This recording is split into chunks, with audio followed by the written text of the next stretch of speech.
Salam bir daha değerli tələbələr. Gəldik növbəti mövzumuz olan sam və eyni. Başladıq əvvəla samdan. Sam bəzi bir neçə mənasını verir. Təsdiq cümlədə işlənir həmişə. Məsəl üçün, I have some friends, I have some time.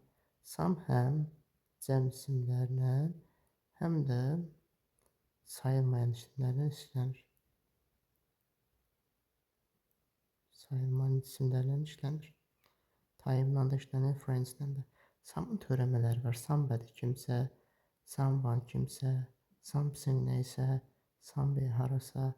Məsəl üçün, somebody is knocking the door. Kimsə qapını döyür. I found something on the street. Mən küçədən nəsə tapdım. Aygün wants to go to somewhere. Aygün harasa getmək istəyir. Some bəzi bir neçə mənasını verir. Yalnız təsdiq cümlələrdə işlənir. Keçik növbəti eyni. Eyni heç hər hansı sualına cavab verir. İnkar və sual cümlələrdə işlənir. Heç mənasının inkarda, hər hansı mənasının isə sual cümləsində istifadə olunur. Məsəl üçün, I don't have any friends.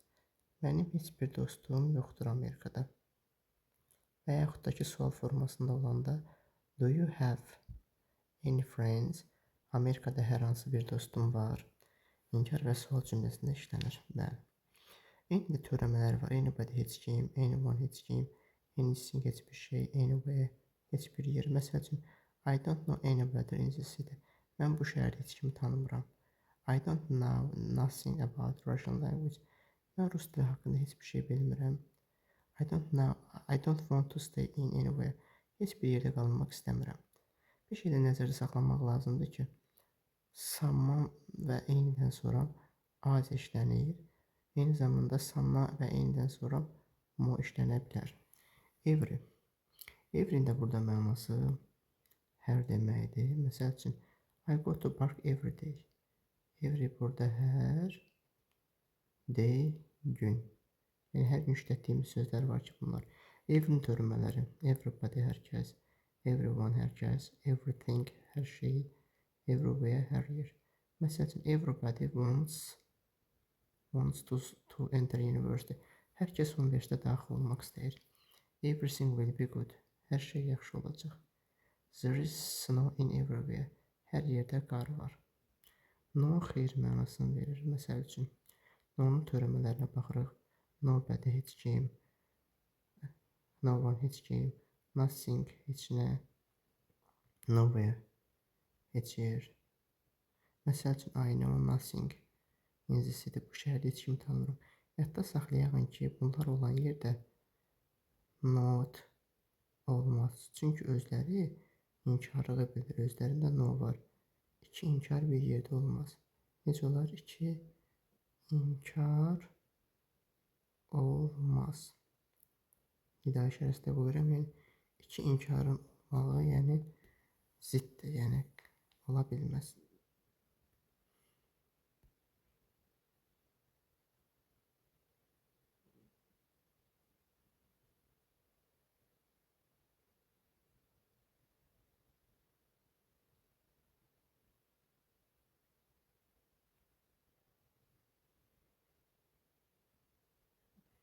Növbəti davam edirik yenidən.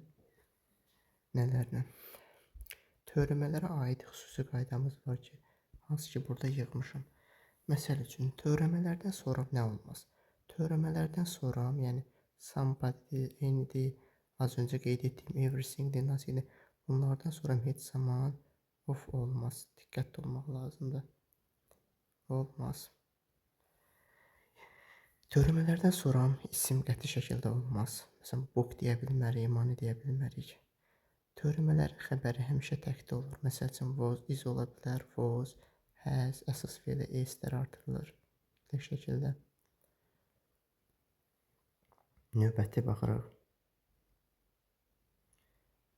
Törəmələrdən sonra sifət ola bilər, good gələ bilər, perfect gələ bilər. Törəmələrdən sonra else gələ bilər.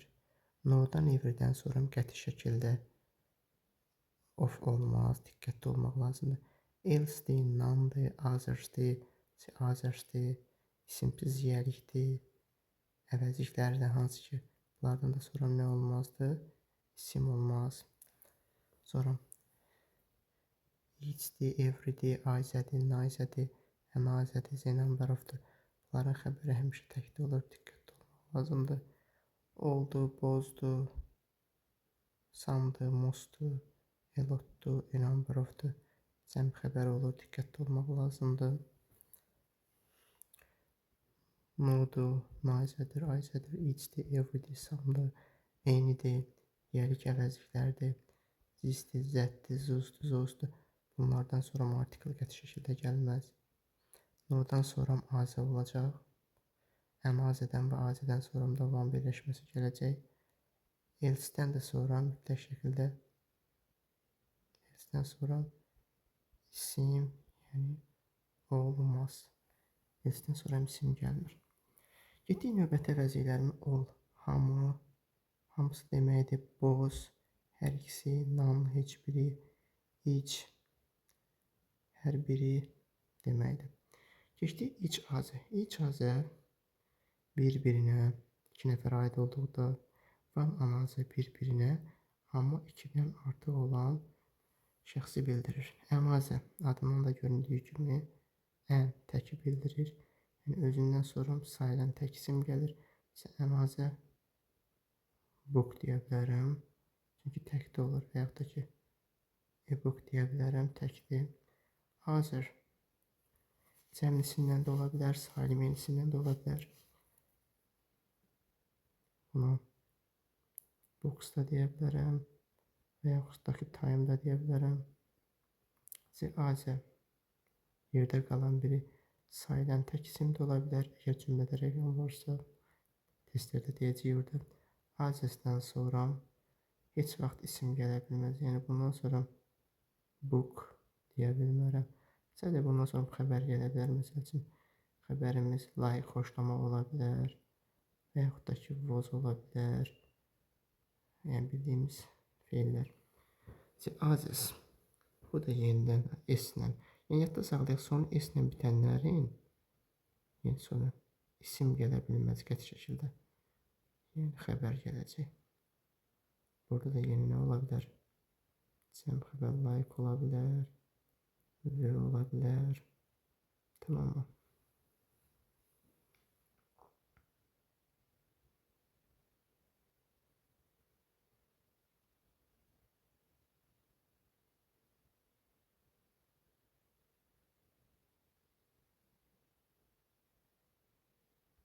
Gəldi indi digər testlərə düşən və diqqət edəcəyimiz. Əgər cümləmizdə konkret sayı və rəqəm varsa,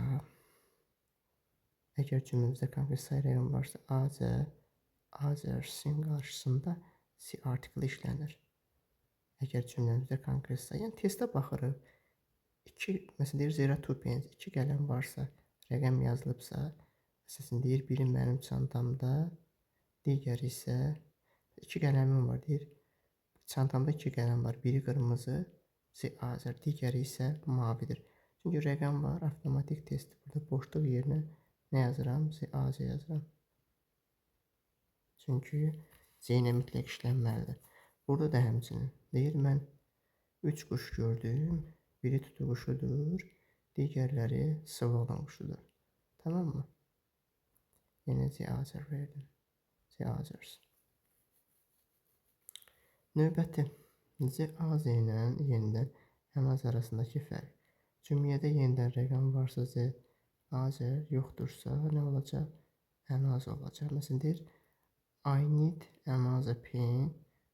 This one isn't good. Deyir mənim digər qələmə ehtiyacım var. Görürmü burada rəqəm yoxdur. Yəni nə yoxdur? Rəqəm yoxdur. Deyir I have two skirts. Deyir mənim 2 dənə ətəyim var. This is short. Bu qısadır. And Azər, digəri uzundur. Nəyə görə ziyazəni verdik? Çünki burada rəqəm olduğu üçün. Yenidən baxaq dərinliyə. Azədə var. Azəsdə var. Yenidən Azədə həmişə nə olur? Tək xəbər olur. Is ola bilər. Was, has, likes, wants. C azad isə C xəbər həmişə cəm olur. S-lə bitənlər ar ola bilər, V ola bilər. Have, like, want. Bir də burada diqqətli. Sonu S-lə bitənlərin sonu S ilə bitənlərdə necə olurdu? İsim olmazdı. Sonunda yadda saxlayaq, yenidən isim olmaz. Heç vaxt sonu S-lə bitənlərdən sonra isim olmaz.